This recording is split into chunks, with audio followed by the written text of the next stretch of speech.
Welcome to the Organic Wine Podcast.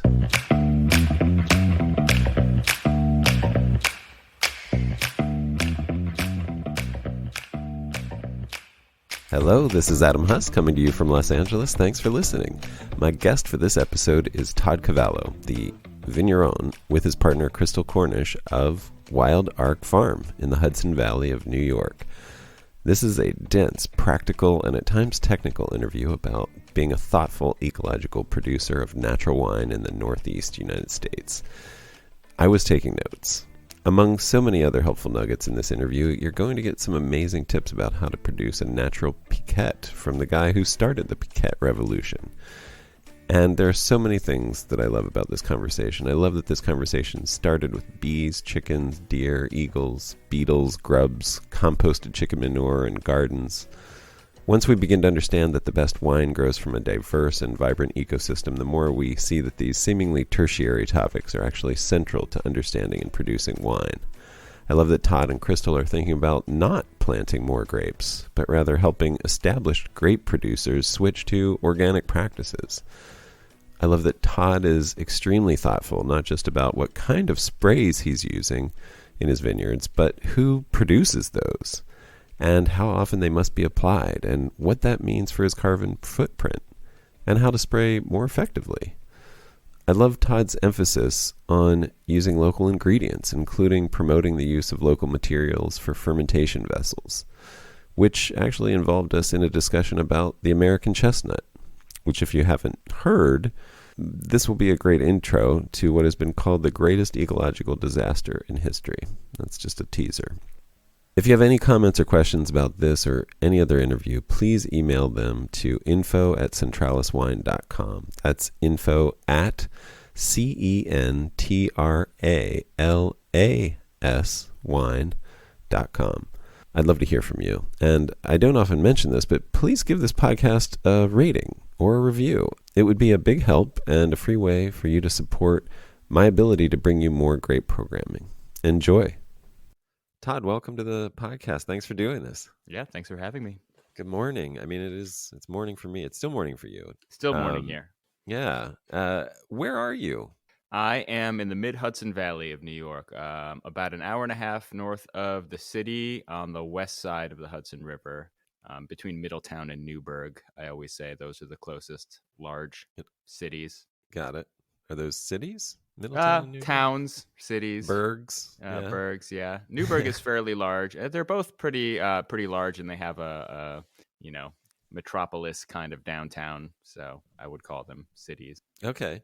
And can you describe Wild Ark Farm?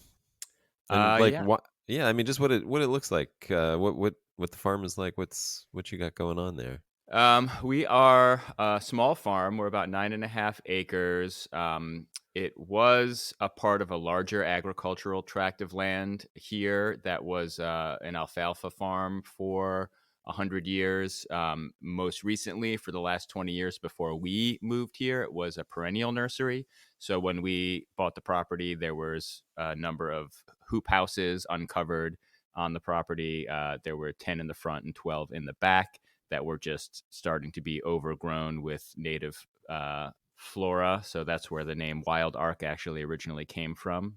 Because I was going to ask, the ark of the hoop house. Yeah, exactly. And then all the native species kind of taking them over.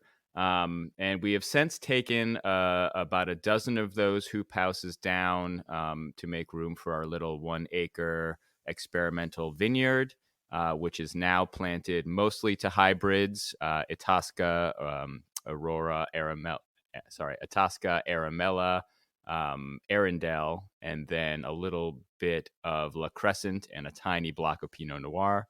And then behind that, there's a 3/4 acre food forest / permaculture orchard, where we've got fruit and nut trees and a bunch of berry bushes and things that are growing in the understory that we use for herbs and for teas and tinctures and all the other stuff that we wanted to do, but got caught up making wine and cider.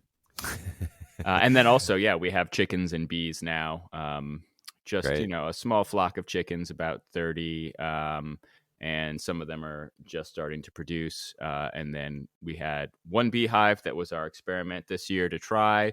And then our neighbors called because they had a swarm in one of their hedges, and Chrystal went over like the new bee pro that she is and captured the swarm, and we rehomed them in a second hive back by the orchard. So we got a couple beehives. We're not Nice. taking honey from them yet because the keeping them alive the first winter in our cooler Right. climate is kind of the number one challenge. So we let them build their stores of honey and have insulated them well for the winter, and hopefully they make it through to spring.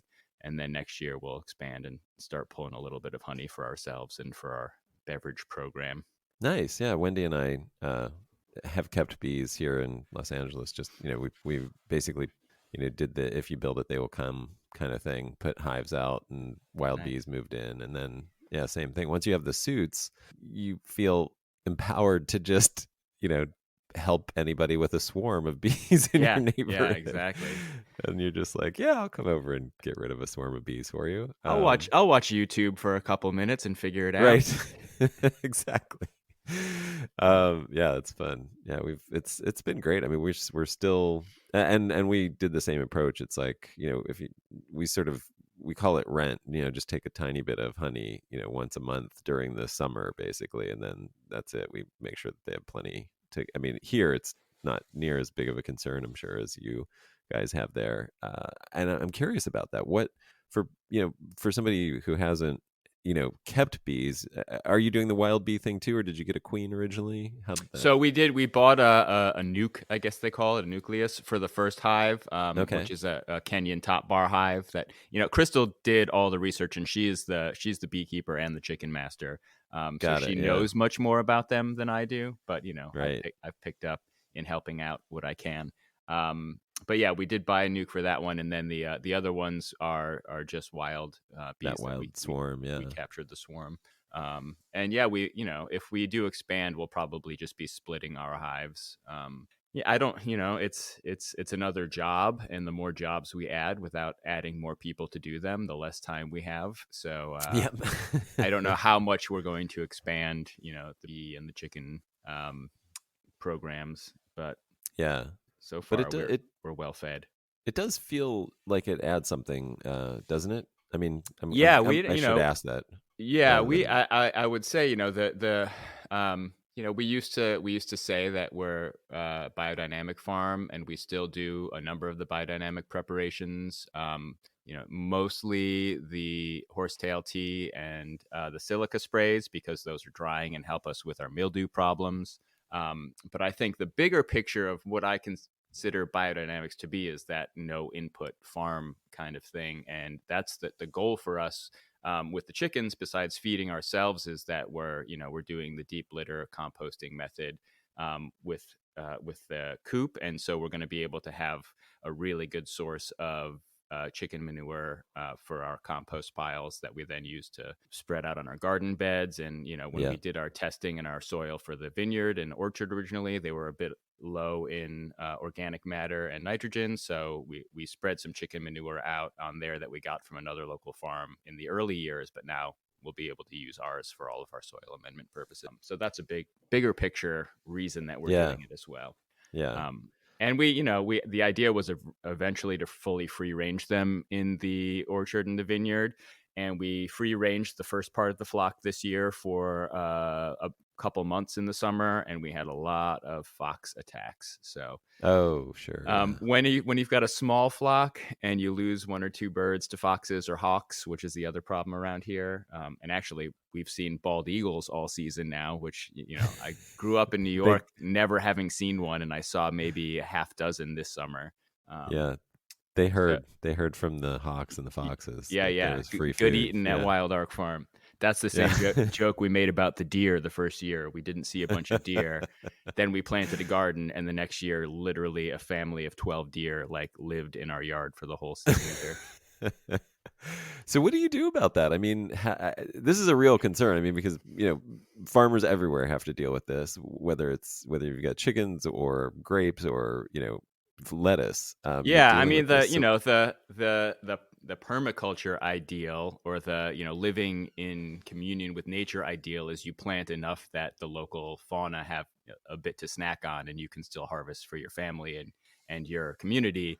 Unfortunately, in the way that development has occurred, especially where we are, we're in what used to be, thousands of acres of farmland, and now it's a bunch of smaller plots that are, starting to fill up with suburban homes and towns nearby. And so there's not, 1,000 acres of corn for deer to nibble on. It's neighbors, and then they come to our house and find the gardens and start to eat them. So unfortunately, that means we had to fence in our orchard and vineyard, because they were just Yeah. destroying the new shoots and all the baby vines, and they then don't have enough resources to make it through the winter. So we've got 3 acres in the back that's fenced off that keep the deer out. And then we kind of try not to worry about the rest. We've got a family of rabbits that lives here, and we let them sneak into the hoop house and get strawberries and carrots and whatever else they want to eat. But yeah, we did have to take steps for the deer, because it was too much. Yeah, that's definitely what I've heard, and that it is. I mean, if you lived in a entirely, like you said, natural ecosystem, things might be different. But it does seem like the reality is the fences are the only way to go. Yeah. And then with chickens, are they? They can only be ranging around while you're shepherding them, I'm imagining. Yeah, so if we're outside and we're working, we kind of let them go. We do have a pretty large, like 2,000 square foot run for the. I think there's only 17 that are outside, because we still got another 10 in the basement that are baby chicks. Or well, they're Oh, like nice. about a month old now, but they'll be living with us until March, when we can finally put them back out. Yeah. But yeah, we've got enough space for them, and it's an electrified fence that keeps the foxes out, but they actually can very readily get out of it, and they do. We have a couple girls that are a little bit more adventurous, so every morning we see Strawberry or Rose Petal out in the yard just looking for grubs. With 17, you know which ones they are, huh? Yeah, we By made the name. mistake of naming them. We have a 4-year-old, and so she loves coming up with the fun names for them. Yeah. Are they different breeds that they're distinctive Yeah, we easily? have Okay. groups of 2 or 3 of most of Got the it. different breeds. Yeah, we Oh, we yeah. have pretty showbirds with funny leg feathers, and Easter eggers and blue eggers, Great. and Yeah. she can Yeah. she can tell them all apart.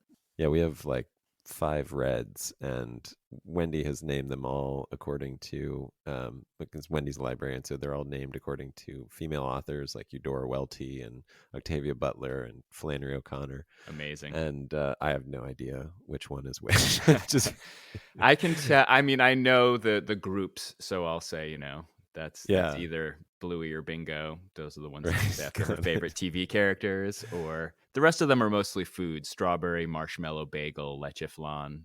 Oh, nice. Okay, I thought you were gonna say like fricassee, No, whatever. no, non chicken foods. Yeah, Got it. that's nugget. That's chicken wing. That's Right. Buffalo. yeah. So did they in the vineyard, because this is definitely of interest to me because I do the integration of animals and birds and all kind of fauna in the vineyard is I think a really important thing. But chickens, as I'm sure you found out, will turn soil, as quick as a rototiller if you leave them in a small area long enough. Yeah, Um, they're currently turning our outdoor gardens. Yes, there you go. And so in the vineyard, did they, when you had them in there, were they doing too much damage? Were they jumping up and, eating the leaves? Because, they love the green, So we everything. But haven't I we get, haven't put them in the vineyard here yet, okay, okay, because there was enough room elsewhere to kind of start them, and the vineyard is pretty far from the house. It's all the way on the opposite side of a long stretch of property, and Chrystal ferments their feed, and so has to bring a bucket of heavy wet feed out every day, and so we've kept them closer to the house for the time being. Um, got it. but the other vineyard that we kind of co-manage up in Valley Falls, New York. That's where we got the idea originally, because the old owner was this Joe Messina. He was kind of a outsider, older Italian guy who was a chef and grew organic vegetables before he had a winery. But when we found him and he was kind of transitioning away from growing and winemaking, he was already like 80% of to where we wanted to be with growing. He was never irrigating, never spraying pesticides or fertilizers. He just basically used chickens for both of those things, for pest control with the Yeah. Japanese beetles and grubs, which were the biggest insect problem that we have here in the Northeast, and then Yep. their natural fertilizer. And he just basically free ranged a small flock through the 3 different blocks in the fall every year. But he always waited till post harvest to start putting them out. So Got it. that was going to be our plan. So now we're going to probably start moving as all the leaves have dropped. We'll move them out there. Yeah, it's such a great idea. Yeah, I know with the beetles. I mean, it's the larvae live in the right under the surface there in the sort of debris, the organic debris. Yeah. And the chickens are perfect. I mean, Yeah. yeah, I'll just put it out there as termites too. So if they're great Oh, around yeah. barns. They eat the termite eggs and All right. termites themselves and everything. Great. Good pest control for people as well as plants. Yeah. Well, we might also add some guinea fowl because we have ticks here too. And we hear that the guinea fowl do Yeah, better with that's tick right. control. Wonderful. Yeah, it's fantastic. Um, well, great. And so you guys are not originally farmers, not from No, farming family, not from really. farming stock. No. We grew up in central New York, outside of Syracuse. I had farm friends growing up because I lived, in the school district that had most of the farming areas in it. And, they were the kind of kids who were like not into being farmers or from a farm family for the most part. And so when I was leaving the city, so we lived in the city, both of us, for almost 18 years. Basically college and afterwards before we decided to come back upstate. And when I was coming up here and talking to my friends who grew up in farm families, they were like, no, don't do it. Don't farm. You don't want to do that. um, and so, yeah, we had no experience with agriculture. We did have, we grew tomatoes and peppers and herbs and hops on our fire escape for a few years. And we made kombucha and cider and homebrewed beer in our Brooklyn apartment, as Brooklynites are wont to do. Um, so we had, that little kind of experience in what we were coming up here to do, but it was more of a like, let's start this and, maybe in 10 years we'll retire and be winemakers. And I had more of a plan to keep my job and commute to the city for the time being, but that didn't work out. No, why? What'd you find? It wasn't a bad life. I only went in 3 days a week, and the commute's a couple hours, so I would sleep on the train on the way there, and work on the way home. But very quickly we started making wine, and very quickly we were able to sell it because we were fortunate enough to have a number of connections in the food and beverage world in New York, so that we could get our wine seen early on. And when it started kind of working and I started focusing on it, my old job kind of was like, so I think you're more interested in winemaking than working, so why don't you go do that? And so they nicely asked me to leave. Um, so they hastened my 5-year plan or 10-year plan, I guess, which is fine. We're still surviving. We're not broke yet. We're Yeah, still paying the mortgage on the farm. So sounds familiar. Yeah, I hear yeah. you. Well, one of the things I wanted to ask the folks who warned you against being farmers or having a farm or whatever it was in that conversation, how much of that do you think came from their knowledge of conventional farming and its the sort of vicious cycle of paying for inputs and equipment that you must take debt on to be able to pay for, and then having commodity type farming that really can't pay for the inputs that you have to put into it, and then you're just constantly living hand to mouth or debt payment to debt payment versus the realities of being a farmer regardless of what kind of farming it is. Yeah, I think I'm sure that was a part of it. That my one friend who I'm thinking of specifically, they were a smaller family farm. I don't think they were doing any organic production or anything, but they were mostly growing flowers in addition to vegetables. So I think that's a different kind of market and input and output uh, anyway. But Right. a lot of it, I think, was they didn't think of me as someone who could or wanted to do a large amount of manual labor, which, I lived in the city and had a desk job for 10, 15 years. Yeah. So, yeah, that makes sense. Yeah. But I was also, into competitive exercising at one point. So I can move my body. I can, figure out how to lift heavy things. Yeah. So yeah, I think it was more that just like you are gonna farm. Okay, sure. Oh, I see. It was specific to you. It was Maybe, yeah. specifically okay. Are there any realities of doing what you're doing that you would say are a cautionary tale to anybody who's thinking about it? Like, would it? Yeah, I mean, we've made all the mistakes that we can make and still come through it okay, I think. I would say definitely the first mistake we made is looking for a house with a little bit of land and thinking everything would be fine on both sides, whereas we ended up just making compromises on both sides. I Right. think we bought a house that's, it's newer Old. construction, but it's Oh, it's it's not it's not the old house that's got good bones. It's 20 years right. old, so they weren't necessarily doing everything right. And at Got it. 20 years, that's when everything starts to fail too. So Right. we've had air conditioner failures, appliance failures, leaks, septic system needed to be redug completely.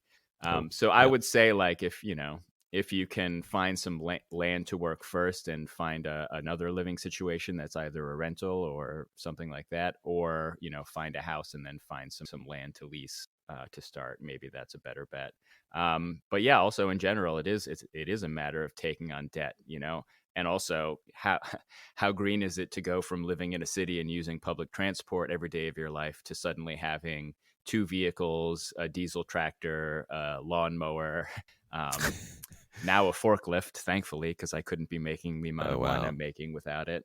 But yeah, every year it's like we need a new vehicle, and that we just are, finishing paying off our tractor from 4 years ago, and the mower should be done soon. But we definitely had to invest a lot into that infrastructure up Yeah. front that we didn't really plan for. And then yeah, just the amount of work that it is, and the kind of position you have to be in to hire someone to help you is, especially if you want to pay them a living wage. It's hard to do when you're like, well, I could just work an extra couple hours every day and get it done. And then you Right. realize, especially during harvest time, you're working or on the road, because I drive to the Finger Lakes in Long Island to pick up some of our fruit. Also, Yeah. I was going to ask about that. Yeah. yeah, it just becomes an 80-hour week before you know it. And yeah, sure, driving isn't really hard work, but when you're on the road for 12 hours and in between is loading 2 tons of fruit by hand into bins from lugs, then it's a full day. You Yeah. feel it. You feel it the next morning. Yeah. There. Yeah. I'm definitely. I've been thinking long and hard about that. I'd be curious about your thoughts about that. I'm sure your ideal would be to produce all of your own grapes. I don't. I don't. Maybe I'm not sure. Do you feel like that's something you want to head to? I would love to be able to do that, but I also don't necessarily want to plant more vineyards. I think we've shifted kind of from that, like, let's plant and grow and plant and grow idea to, well, I mean, if we're going to tear up more native grassland in our backyard to plant a vineyard, is that really a net positive for the local environment and the environment in general to plant more monocrops? Or Hmm. would it be better just to have our little experimental acre? It's very densely planted, so we will be able to pull 4 to 6 tons off of it down the road, and then work with the other growers that we've made relationships with to get them, off herbicide, which is always our first step. And I think New York is finally starting to move in that direction across the board, and then Hmm. towards the organic fungicides that we're finding to be efficacious, at least for hybrids, less so for the vinifera. But yeah, making those moves so that we're kind of shifting the needle on farming towards the good, where it already Right. exists rather than, Just putting. adding new farming. Yeah, exactly. Yeah, that I be right there with you. I love that. I wonder what are some of those. Let's talk about those fungicides and what are the things you can say to a farmer who uses herbicide. What's the alternative there where you guys have so much rain and so much potential weed growth or understory growth in a vineyard? I mean, I think the herbicide thing was just it was the prevailing wisdom here on the East Coast, where kind of Cornell and their ag program is the king. It's just you can't have competition to grow good grapes, and I think in Mm-hmm. general that idea is starting to fall by the wayside. Mm-hmm. And we were super lucky to find Joe Messina, who I mentioned, up at Amarici Vineyards, now KFF Vineyard, who had just never he had never done it. He established his vines and just basically mowed under the vines for 20 years, and we were able to take that on and kind of continue that while moving him to the organic fungicides. But what we do is it's a lot easier with people who are growing hybrids, obviously, because they're less susceptible. But we Right. say, maybe can you, in the middle of the season, switch to this rotation, which is we'll still do copper sulfur, but here on our own vineyard and the ones that we help manage, we're spraying I think 5% of the maximum per year copper that you can spray to still be considered organic. So we're Mm. keeping those numbers down and doing soil tests every other year to make sure we've got no accumulation. We are using either Serenade or Cease, which is a bio-antifungal. It's a Bacillus subtilis strain. I think it's QST 73. Unfortunately, it is patented by Bayer Monsanto. And so if you're buying Serenade, you're paying them directly in their pockets. And if you're buying Cease, which is made by another company, it's still licensed from Bayer, so you're still getting money to them somehow. So we're looking Mm. for other solutions on that bio side that aren't padding the pockets of the people that we don't want to work with. Um, Yeah. Yeah. there are a few new strains being tried out. Not a lot of them are tested and labeled for black rot and downy mildew, which are the big problems that we have here. Yeah. So we'll see what happens. But then there are the things like Regalia and Lifeguard, which are just internal antagonists, which kickstart the plant's own defenses. So using those in combination with the other things helps the plants be stronger themselves. And then, like I mentioned, the horsetail tea and the silica sprays are just drying, and after a rain you put those on along with any of the other antifungals and it helps them be a little more efficacious. So that's Is that's that the what you've? Yeah. that I That's actually learned from Deirdre at La Garagista very early on. That's how she put out her sprays and how she used the biodynamic preps along with the other antifungals that she was using. nice. And then there are the things that are the sanitizers. Like you can use potassium bicarbonate, which is sold commercially as a bunch of different things. Carbonator is the one that we've used in the past, which just makes the plant surface inhospitable to mildew growth by changing the pH. And then in the other direction, there are the acid and peroxide based things like oxidate, which is peracetic acid and I think hydrogen peroxide. Which Hmm. is basically just it's not a preventative, it's just a curative. It'll kill the spores that are on there and the mildew that's Hmm. currently in contact with them. But none of that stuff lasts. None of that stuff sticks on through a rain very well. So Yeah, it's a you matter had of some serious rotating rain and this. figuring out what Uh, uh, works. right, and you had some serious rain this summer. What was that like? Yeah, that was rough. Basically nonstop, 5 days a week, basically for for most of the midsummer season. So that's in my case, that's getting out and spraying every 2 to 3 days, which I understand for someone with 1 acre in their backyard is feasible. Talking to growers that are spraying 20 to 40 to 80 acres, they're not going to be able to do that as often. Plus, if you're looking at the bigger picture of the impact on the environment, is it really better to be burning a bunch of diesel fuel in a tractor to get your sprays out over and over and over again, rather than put something out that may be less great environmentally, um, but you put out once and it sticks around for 2 to 3 weeks, even in the rain, like those Mm, systemics. So I right. mean, that's all to say, like I'm trying to look at the bigger picture of these things. The same argument Yeah. could be made for the weed control. If I'm doing mechanical weed control every 2 weeks and I'm again running a tractor through the vines to do that, is that better for the environment, bigger picture, than strip spraying herbicide once or twice a season? Um, Right. Currently, I still lean in the direction that it is, because I have a tiny tractor that barely uses any fuel. So I'm not like burning, hundreds of gallons of diesel a year, or maybe going through 5 gallons a month.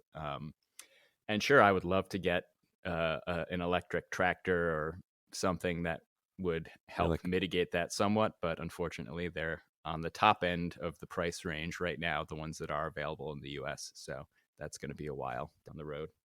are there other options besides the Monarch? I know I'm aware of the That's the Monarch, only but one that I know of in the US. I had found yeah. one that was making waves in Europe. I forget the name of it, but when I did look a few years back.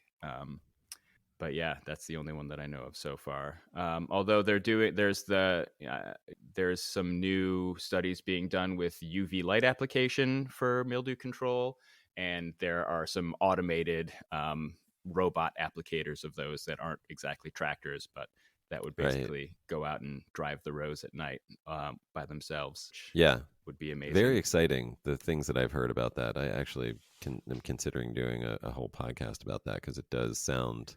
I mean, it's so eliminating sprays of any kind, Yeah, biological or chemical, and it sounds extremely effective. And the studies have been that no detrimental effects to the wine quality or the grapes at all. Like they don't, they're just not seeing any degradation to the vines, yeah. and yeah, it just just sounds. just have to make sure the applicators have the proper PPE again, because that's the other part of organics that people don't talk about as much, is that thinking of the health of the operators and the workers. I mean, Get a real bad sunburn basically yeah, from right, that. exactly. Yeah. And Just don't also have to. because it's at night, your quality of life is going to suffer because you're like, Right. that night work is just, it is a little weird. I always think about that when we're like harvesting, grapes at 2 a.m. To Yeah, avoid the heat in California. It's like, yeah. well, We don't somebody's have life that. sucks that night. The only night work I've had to do thus far is we will occasionally do some burn barrels in the early spring when we get a late frost, and that's only because I have, of the 75 or so fruit and nut trees that we have planted, everything back there is either standard or semi-standard sized. So like all our apples are on 111 rootstock. Everything's eventually going to be a huge 25-foot tree, but that also means Mm, that they don't flower and produce for the first 5 to 7 years. So mm. as we're about 5 years, 6 years in now, and things are starting to flower in the spring, when, like, for example, the apricots or the peaches that flower early flower for the first time, and then we get a freeze, I'm like, no way. I'm putting a burn barrel underneath that one tree. I'm saving these fruits. I'm going to Right, get a right. harvest this year. So I do occasionally get out there, 2 to 4 a.m. and burn some of our firewood. Are you, I know it's not a huge piece of land, but are you on a slope or is it pretty flat? It's pretty flat. We did put the Okay. vineyard in the most sloped area. It's like Okay. 5 to 10 degrees, though, super subtle southern Got facing it. slope. But then we Nice. also did the non-standard thing of planting almost exactly east to west, because I'm trying to get as much airflow through the rows as we can, and all the winds here are prevailing westerlies. So Oh, interesting. trying Okay. to not basically block all the wind from the further east rows by letting it get in there a little bit and some stuff around. Right. Makes sense. Yeah. That's interesting. But frost could be a pretty serious concern for the rest of or even for that, with that, gradual of a slope. You do Yeah, have we to don't be we pretty don't have concerned. great cold drainage here for sure. Right. Yeah, actually, so we planted all vinifera at first, and that was in 2018. And then the fall into winter of 2018 to 2019 was just basically the worst season you could have for new vine establishment here in the Hudson Oh, Valley. It was another uh, concentrated rain season, but it was all in the fall. So there was just basically standing water, wet feet, all the way Oh into the boy. first frost. And then there was an early freeze in I think Oof. October that year, and then there was polar vortex in January, so 3 days of super sustained low temperatures, and then a late frost in May. And so we lost like 80% of our vinifera plantings to winter kill. Meanwhile, a friend of ours who planted the same vine stock about 5 minutes up the road, but is like at the crest of an amazingly sloping hill that goes down to a water source, like a stream, kept almost all of his alive because he had better cold drainage. So that's There you one of the go. things we learned. Yep. Would have been nice. But then, yeah, even the other vineyards nearby, like White Cliff, who has 20-year-old vines there, they all died back to the ground, but they had enough roots system and carbohydrate reserves to send a new shoot up and train it. But they had no fruit there for 2 seasons after that. So those winters are what's really difficult here for the vinifera stuff. It turns the season into a 12-month season where you actually have to consider what happens over winter as part of the Yeah. growing season. Yeah. Well, let me dig into some of the things that you've just said. So, just going back, if you're driving a tractor through the vineyard when it's wet, which I'm sure it is, if you're getting rain, whatever, 20 out of 30 days, is compaction a concern? It is. I mean, less so because, like I said, we have our tractor is basically like a half step up from a lawn tractor. It's Got not it. very heavy, and the way that we run it in the vineyard, I can kind of move it to one side or the other, so that when we then do hilling up, or if we do the fork to break up the soil for weed control, I can kind of get into the old tire tracks and loosen them up a bit. I think maybe down the road we will have to run a ripper through there every once in a while, but we haven't done Uh-huh. that since we planted.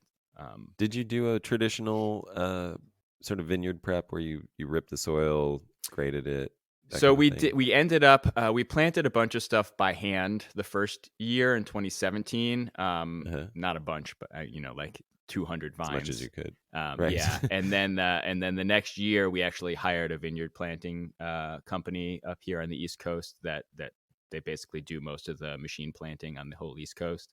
And for that, Got it it. needed to be completely prepped. So we ripped and tilled it then, and that's something I probably wouldn't do again because another of the differences between our planting and our friend's planting is that he hand planted everything and didn't trim the roots from the nursery, whereas we had to trim the roots back to basically about 6 inches so that the machine planter would work with them.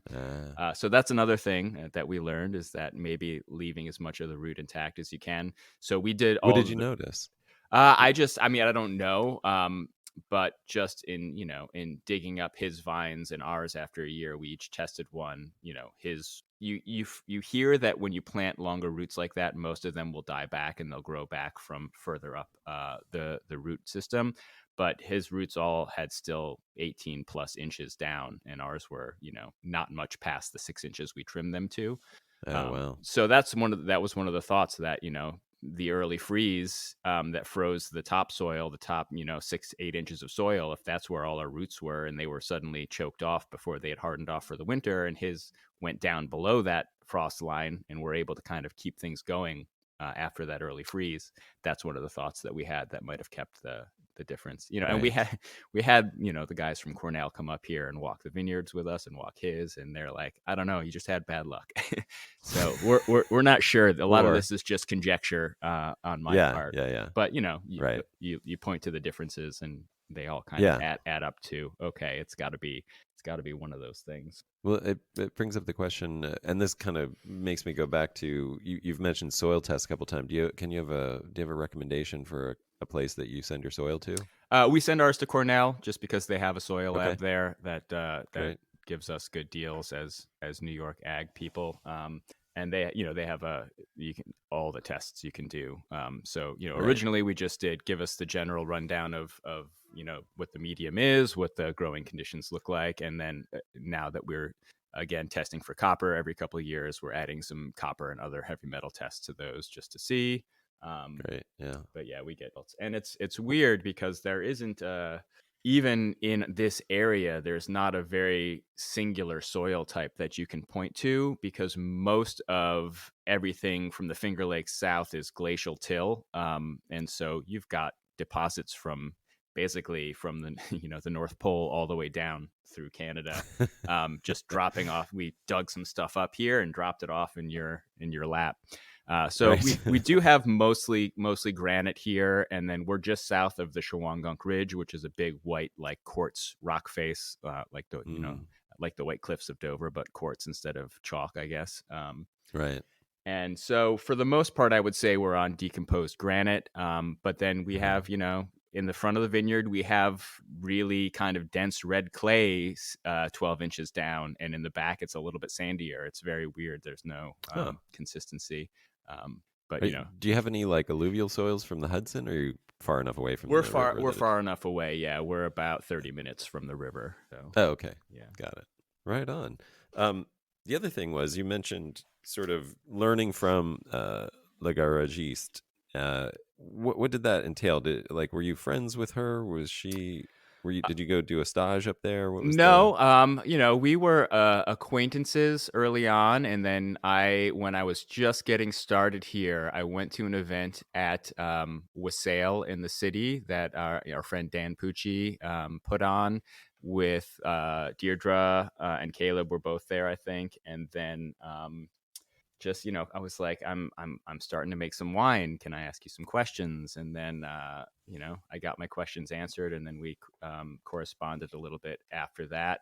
And then actually Derek Trowbridge was also there from Old World Winery, and so he was an awesome resource to kind of bounce some ideas off of early on.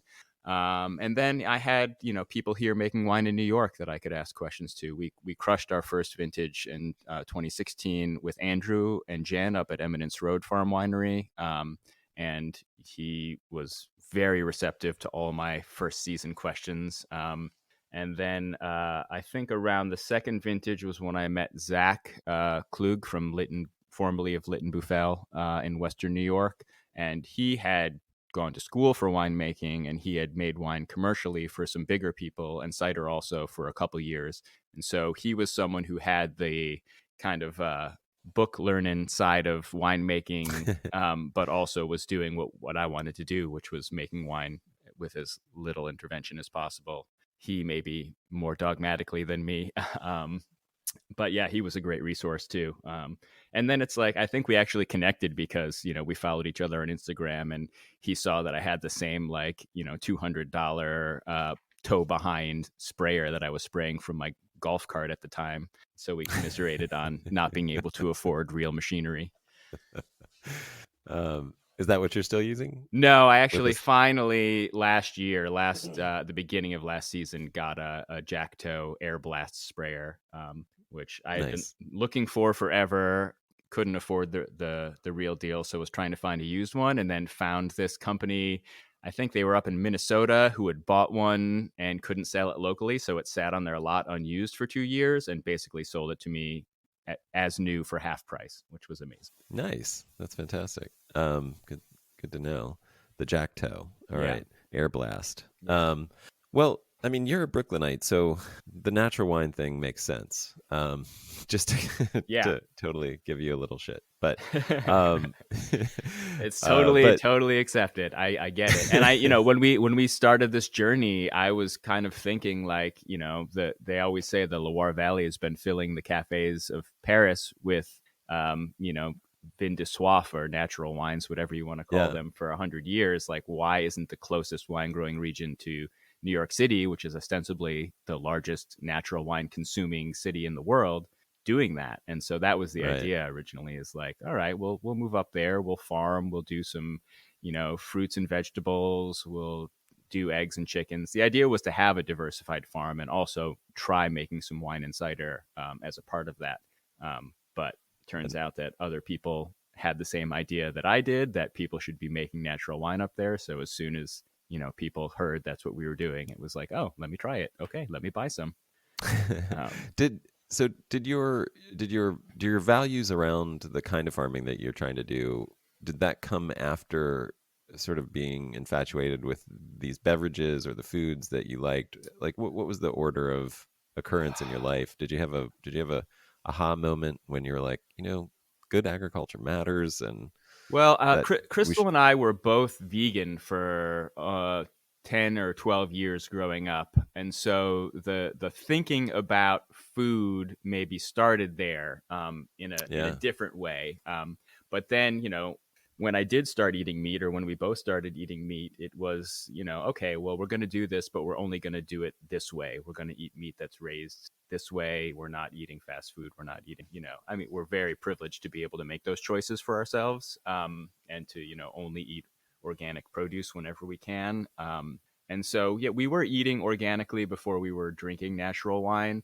And I think it's interesting that before we were really into wine, or knew about it, or knew what natural wine was, or that it was a thing, we were going into wine shops, 10 to 15 years ago, asking for biodynamic wines because, we knew what biodynamics was, and Chrystal was into, the witchy side of it.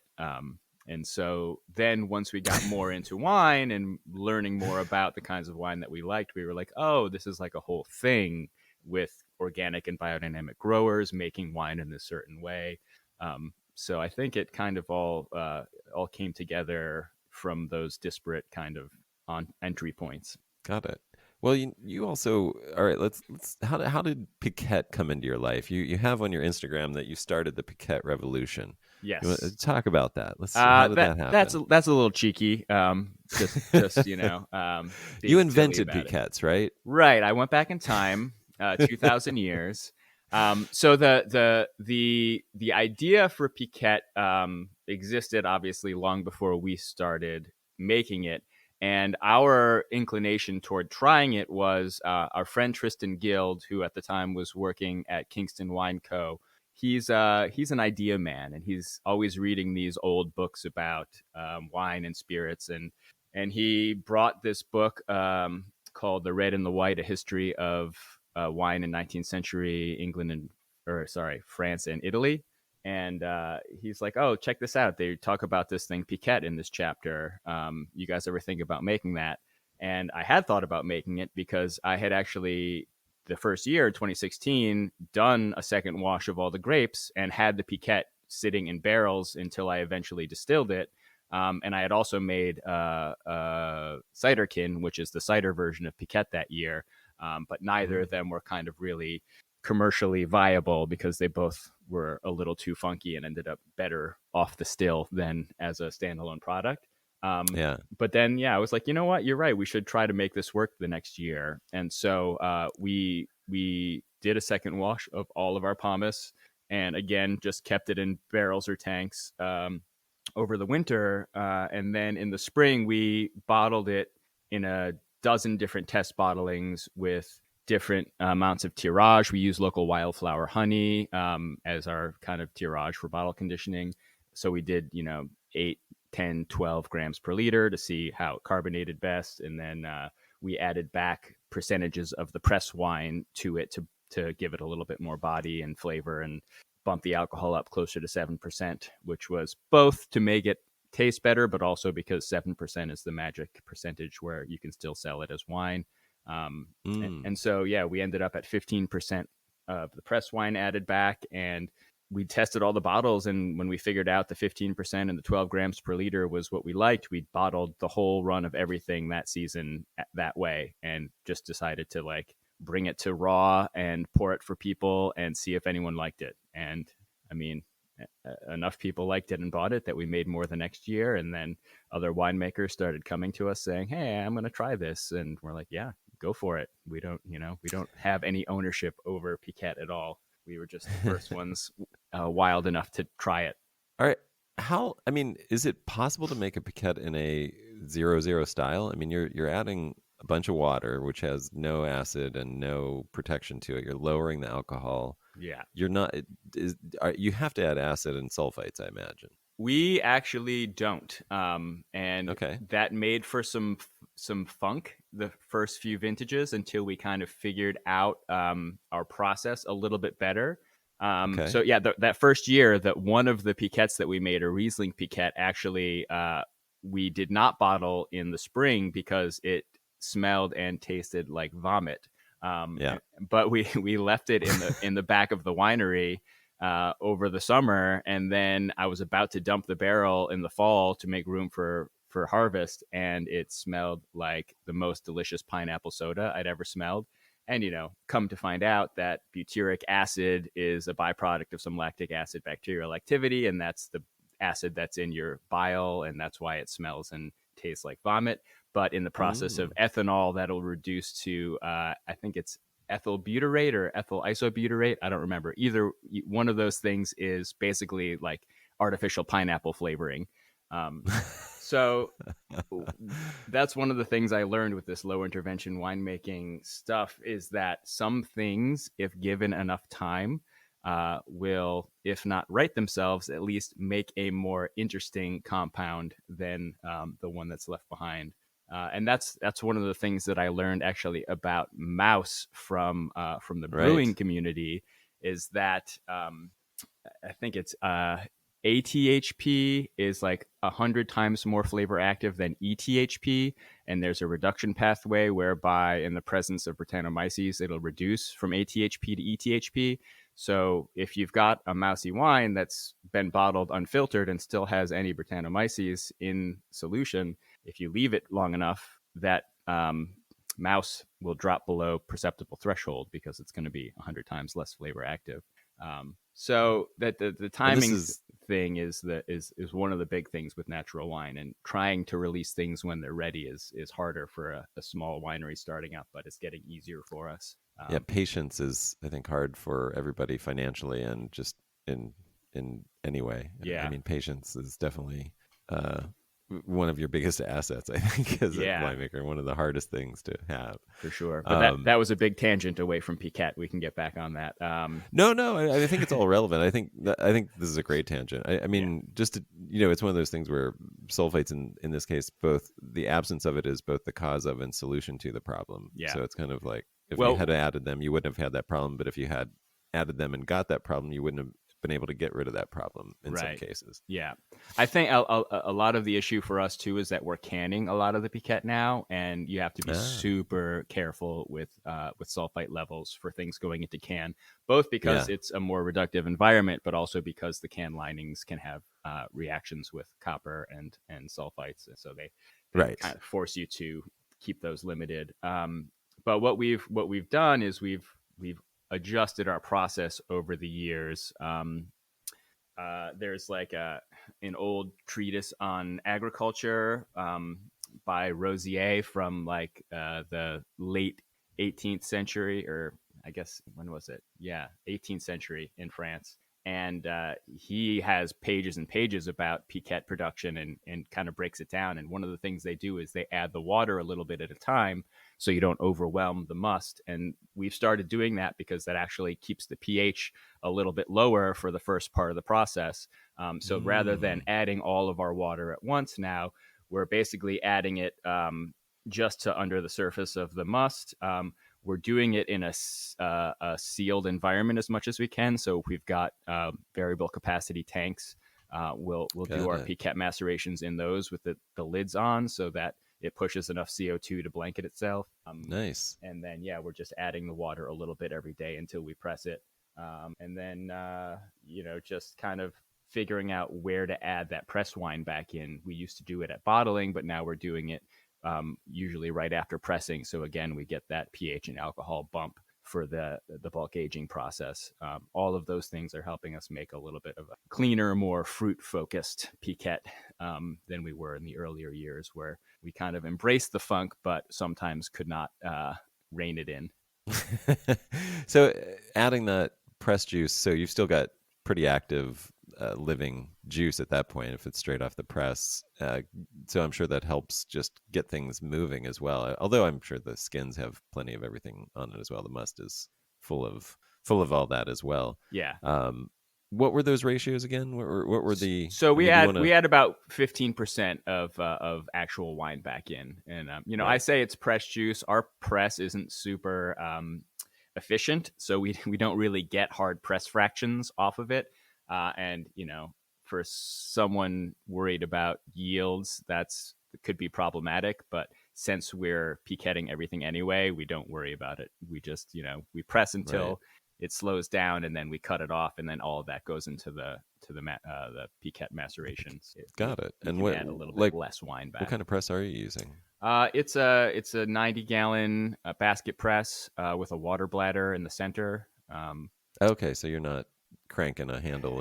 No, It's it's you, yeah, you it's turn it just on. water Okay. pressure. Yeah, and that's Got another it. it's another thing that we were concerned about environmentally is like water usage. If we're filling up a bladder with I guess it probably takes about 60 to 70 gallons of water for each press load. So Hmm. after a couple seasons, I finally built a pump recirculator so I could pump the water into and back out of it. Doesn't always work great, so sometimes we're still using a little extra water. But we're also on a well here, so I kind of think that any fresh water that goes into our grass next to the barn probably just goes right back into our aquifer. Yeah. I love that you in New York where it rained, 5 out of 7 days all summer are concerned about water. And I hope I wish that I could say that I've heard that much concern from Californians. Yeah. That's amazing. I don't think you have to worry so much, but Yeah, in no, it's general, that just attitude is fantastic. right. Just in general, you want to keep a kind of an eye on everything that could affect what you're doing to your local environment and community. Yeah. Yep. Well said. I completely agree. Well, we started offline talking about what your day was like today, and that was kind of a nice entree. Do you want to sort of talk about what's happening in your winery right now? And Sure. that Yeah. can lead back to Piquette a little bit, it sounds Yeah, I like. mean our harvest season is quite extended compared to the West Coast. We will start a little bit later. We don't start pulling fruit in until usually mid September. Sometimes the second week, sometimes the third week in September. But then we've luckily this year it wasn't one of those everything at once years, so we kind of were able to slowly take in 2 to 4 tons at a time. But we still have some macerations going. We've got our two red vinifera macerations, Gamay and Cab Franc, that are still out there. So I'm punching those down every day, just usually once a day, sometimes twice if it's warmer, because we don't have any temperature control and they're actually essentially outside right now. So I will keep an eye on those. They've been fermenting very slowly because it was cold here for a week straight. But we also have to time it because apples and cider start around this time. They're a little late this year. We'll start them next week, and I have to make sure that I time the press of the last red Piquette press so that I have the cider ready to go right on it, because we can't really leave any pomace dry for an extended period.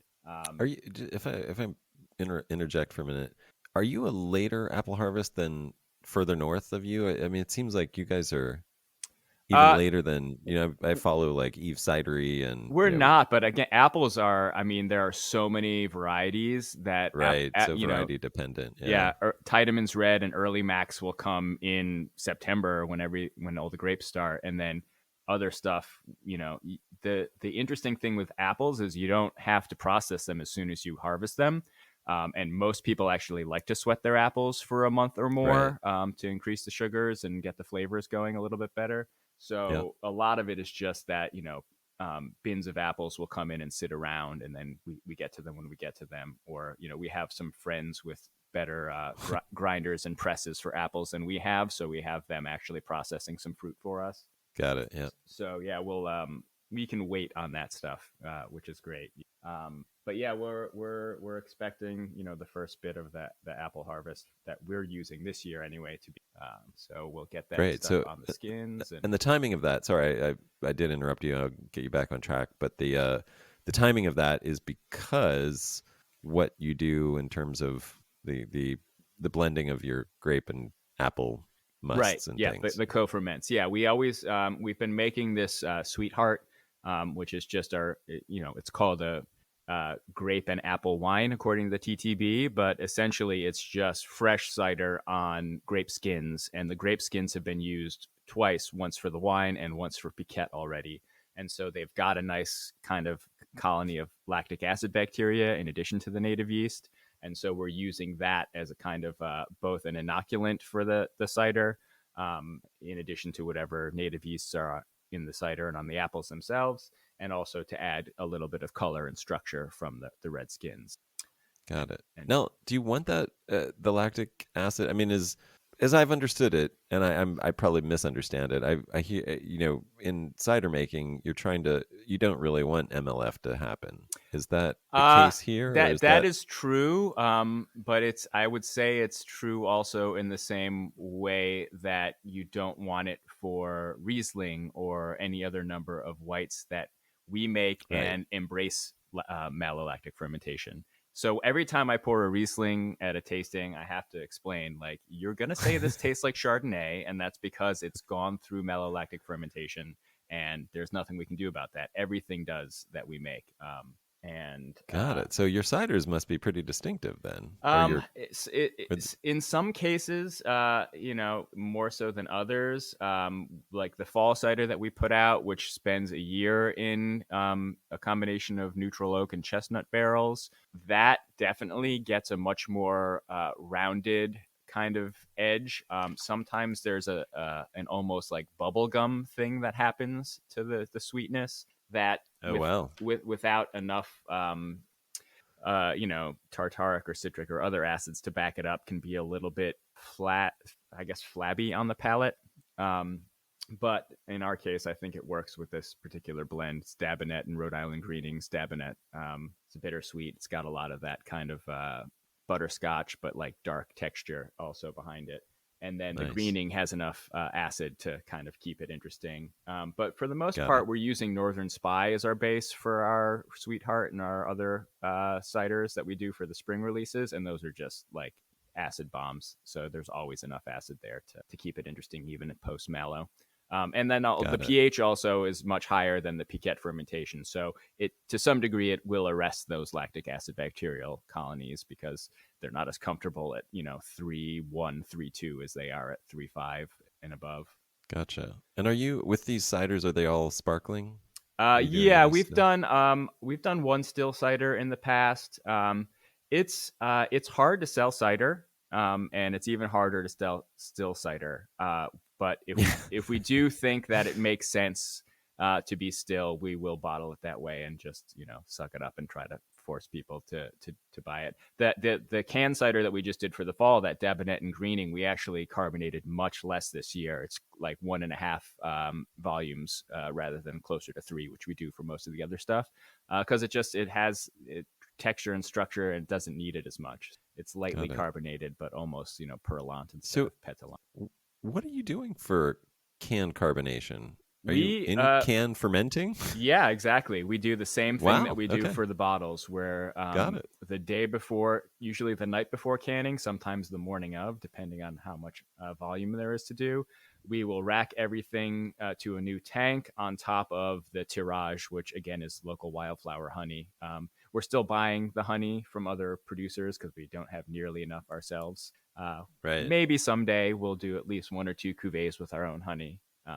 Are you But diluting that, like cooking we it we don't in with we don't water? cook it because we try. It's actually one of our cheats for the re-fermentation, is especially if things have been aging for a year, and we're not Mm, sure if there's a lot of active yeast left in there. We will keep the honey below 95 degrees so that any native yeast trapped in the honey will actually help the refirm start.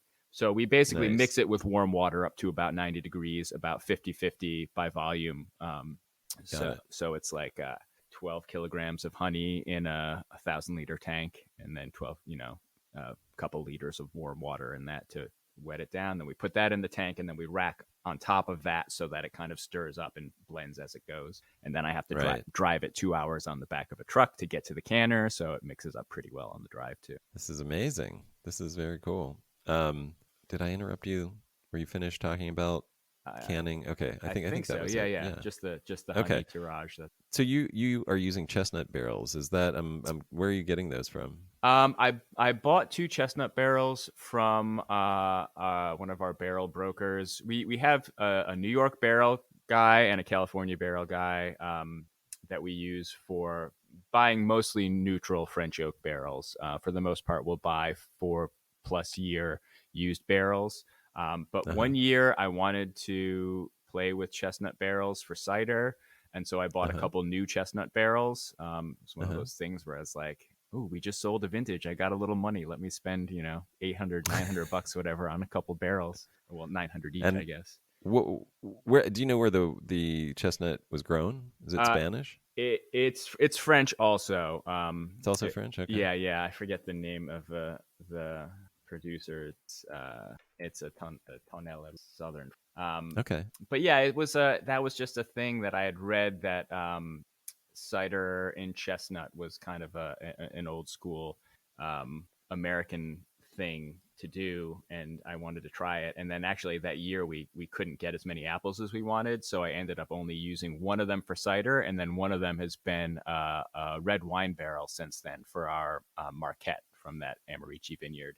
Um, So you used Marquette in new chestnut. How was that?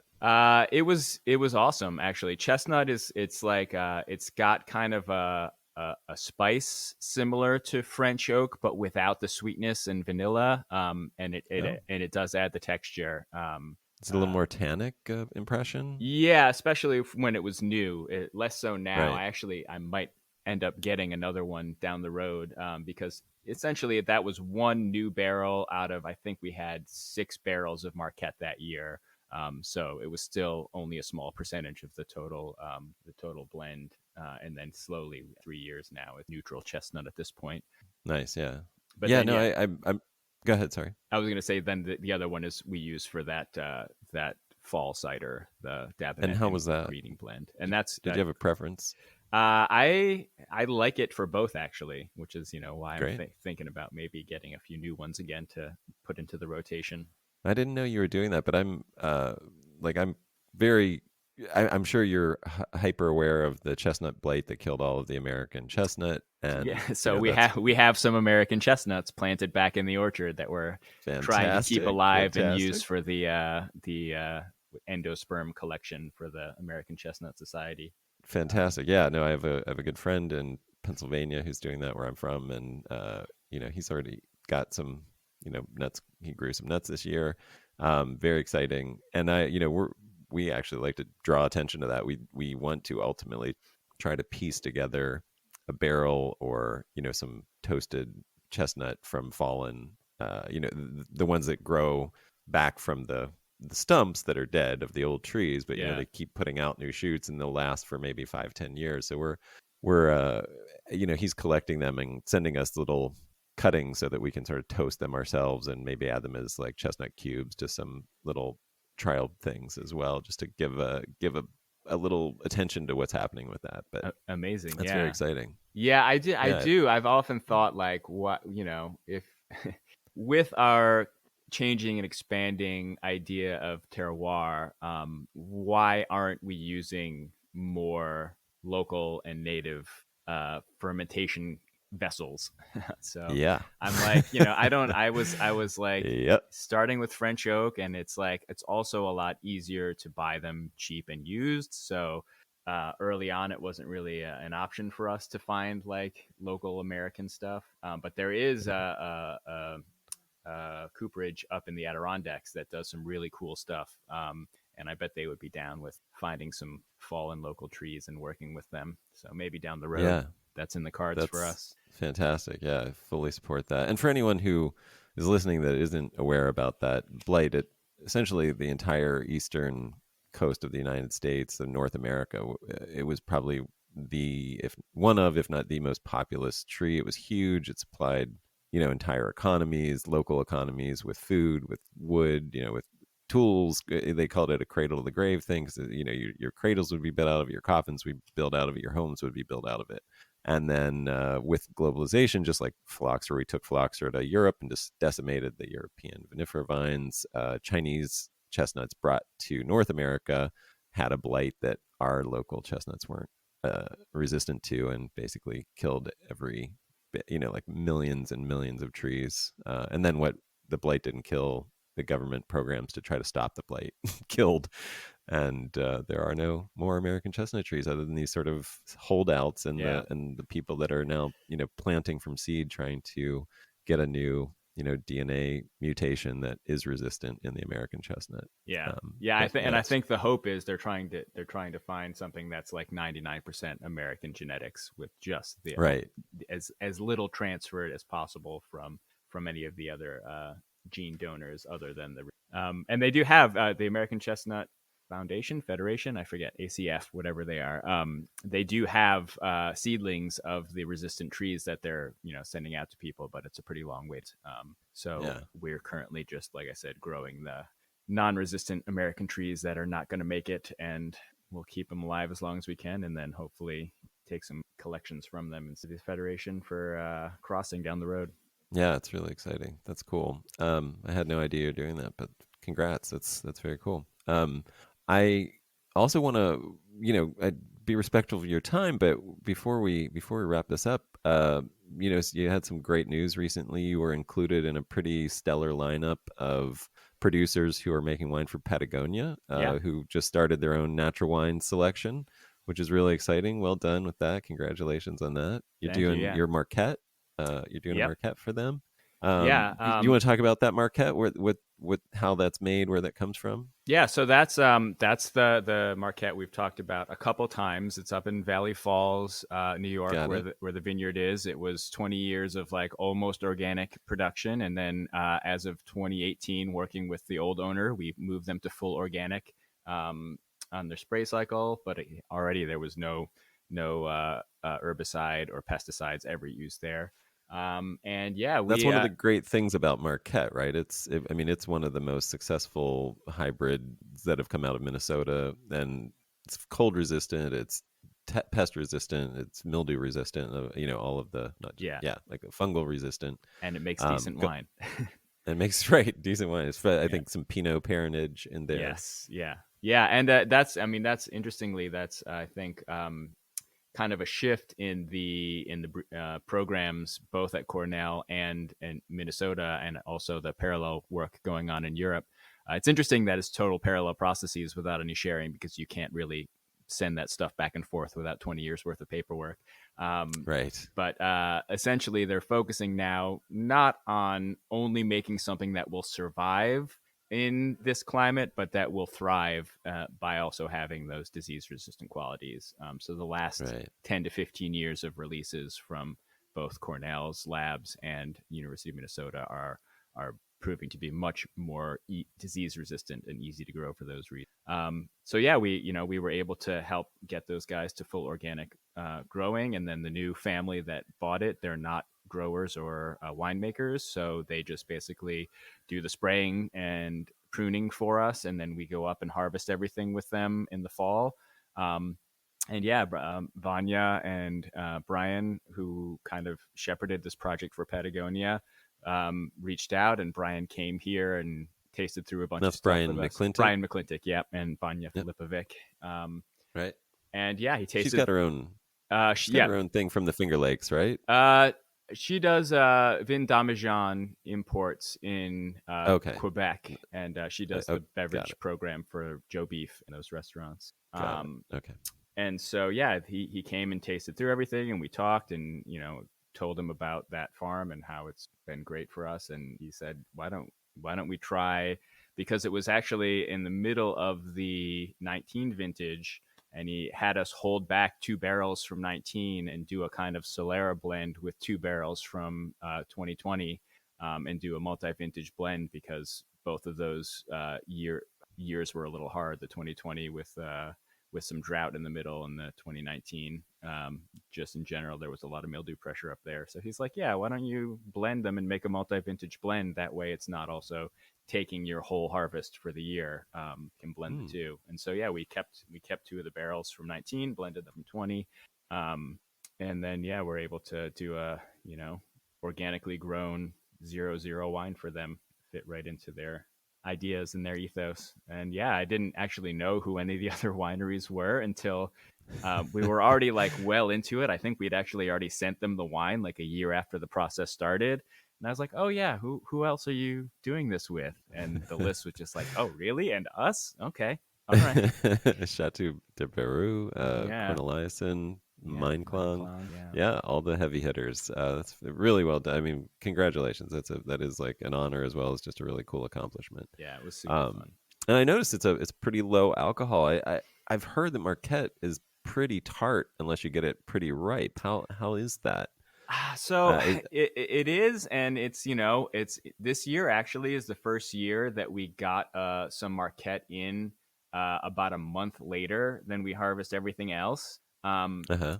But I don't know. There's just something about not pushing the bricks past 21 that I think just works for us in our winemaking style. In general, we do a semi-carbonic maceration 5 days up front before we foot tread it, but then we do a 2-week whole cluster maceration, and we've done that for almost all of our reds, not the carbonic, but the whole cluster, or at least 50, 30 to 50% whole cluster stem inclusion, um, Mm-hmm. because those stems are going to drop the pH of that must during the maceration. And I think that's a really good way to temper the high acid we get in our cooler climate. And I won't say that not a lot of people were doing that, but I feel like the prevailing wisdom was that, oh, unless your stems are super ripe, you can't put them in, or you're going to get greenness. And we've never had that problem. We and the stems will lignify before they even turn brown. I just when we're checking for harvest, besides testing TA, pH, and bricks, I'm just chewing on stems and seeds and skins to see where the flavors are at. And I think that the phenolic ripeness and the sugar ripeness curves are not directly overlapping. And especially in a region that's further north like ours, where you've got longer, hotter days in the middle of the summer, your phenolic ripeness is going to happen before your sugar ripeness. And so if you've got the flavors that you want, I don't see any need to push the sugars and let things hang just to let them hang. I think once the flavors are there, you can make a balanced wine. And so we tend to harvest a little bit earlier than most people might, and then use those tricks to kind of give the wine a little bit more balance. Nice. I'm guessing it still has a good bit of acidity. Yeah, Still for pretty sure. Yeah, fresh. Yeah. yeah. For our harvesting, whenever I'm working with a new grower, I'm like, listen, as long as the TA drops below 10, we're good. And they're always like, "Are you sure you want this now?" Um, but yeah, That's funny. yeah. That's great. And you have a kind of interesting. What's your production? Because what I was about to say is you have an interesting way of selling wine, which is you're not really selling it directly. You have to join your list, and then you do a release a couple times a year. Yeah, that's just because we don't have any employees, and I don't have the time to be packing orders year round. Right. So doing our fall release during harvest is never ideal, but that's what always happens. But basically, Right. the list is just a way for us to say, okay, we made this much wine twice a year. We package it and sell half of whatever the vintage was, and we open it up for a week. There's not really an allocation system with the vendor that we're using for shipping, so it's just first come first serve. We just limit the number of bottles per person. We do give anyone who's bought previously gets a day earlier to buy things, so that if anything sells out, at least we're giving precedence to people who've supported us in the past. Yep. But that's just a way for us to be like, okay, here's all our direct sales. They're done in a week. We ship them out in a week.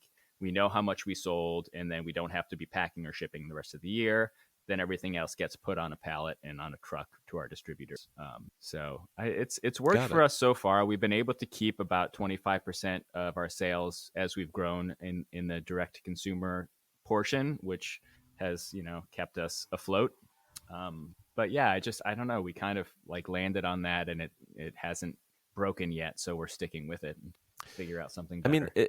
it does seem like you. How long have you been at this? When did you start Wild Art? So 2016 was our first vintage. So this Okay, this is got it. our sixth vintage, I guess. Got it. So, and it seems like you've got some decent traction. I mean, you have good followership and everything like that. Was there a key to getting there, or did you? I mean, were you out of the gate? Did you just have a lot of friends and support right away? Yeah, we were definitely lucky to have those ties to the restaurant world in the city to get those placements, which obviously is, that's the balancing act for directing consumer, I think, is to get in front of the people who want to be your consumers. And so that's why we'll always do wholesale to some degree to make sure that we're in the, wine shops and wine bars and restaurants where we want people to find us. Um, Mm-hmm. and then on top of that, just the press we got from the Piquette thing just helped kind of bring people to us, and then they find out obviously we make other wines and ciders on top of that. So I'll always be thankful for Piquette and the attention it's brought us for sure. And then it just we don't have marketing or PR department, so it's just when we can remember to post something on social media and get some engagement there, and we try to be accessible. When people message us on Instagram or call us, and we answer the phone and we try to answer all the PMs we can. If it's during harvest season, I apologize. It sometimes takes a little longer, but Well, I mean, that's probably a good place to ask you, where should people find you? Where should they, what are your connections online? So wildarkfarm.com, at wildarkfarm on Instagram or Twitter. I'm not really very active on the company Twitter. But Instagram is the best way to see what we're up to. We post most updates there. And then, on the mailing list, which you can get to from the website or linked from Instagram, that's where we send out our twice yearly release mailings. And then we do some specialty things once in a while. We'll do a fundraiser again pretty soon.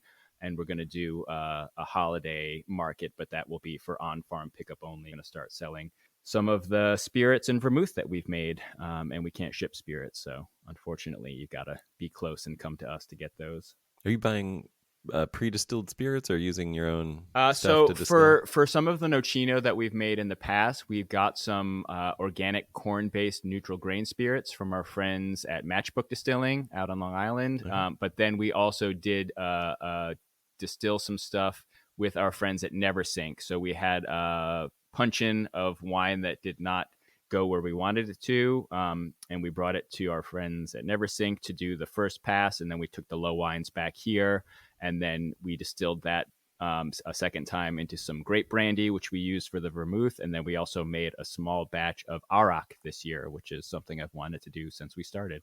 So are you now a licensed distillery as well? Yeah, we have a DSP license on top of our farm winery license. Yeah, so we can. Well, that gives you some options. Yeah, I feel like that's just the way to go. Unfortunately, that's our still is 100 liters, so I don't really have the room to do anything at scale. It was great with just taking we took 100 liters of the low wines from that first distillation and did those two runs to get the arak and the grape brandy. But I think we're going to have to invest in a real larger still, but we also have to get a bigger facility. Yeah. We're pretty much hemmed in by space and capacity here right now. Right. Was there an existing barn or something on? Yeah, just a little pole barn. We've partially insulated it and put a new crush pad on since we moved in, but it's like it's 20 by 50 with a 10 by 20 foot crush pad. It's too small for what we're trying to do now. What is your production? I asked that if you're willing to share. Yeah, so we made about 2,000 cases last year, but of that, great. About half is Piquette and cider. So we only processed, I think, 18 tons of grapes, and then it would be 8 bins of apples. And this year we're doing a little bit more Piquette, but about the same on the wine side. I think we did 21 tons of grapes. Got it. Well, this has been incredibly rich with information, and we just blew through some of these details. I mean, thank you so much for sharing all this. I think this is something that somebody will have to listen to a couple times to get all the nuggets out of. There's so much good stuff, just depending on what your interests are. If you're interested in Piquette, if you're interested in cider, if you're interested in wine, especially in the New York East Coast area. Juicy stuff. Thanks so much for sharing this, Todd. It's been really, really informative and super interesting conversation for me. I hope everyone listening as well. My pleasure. Thank you for having me again.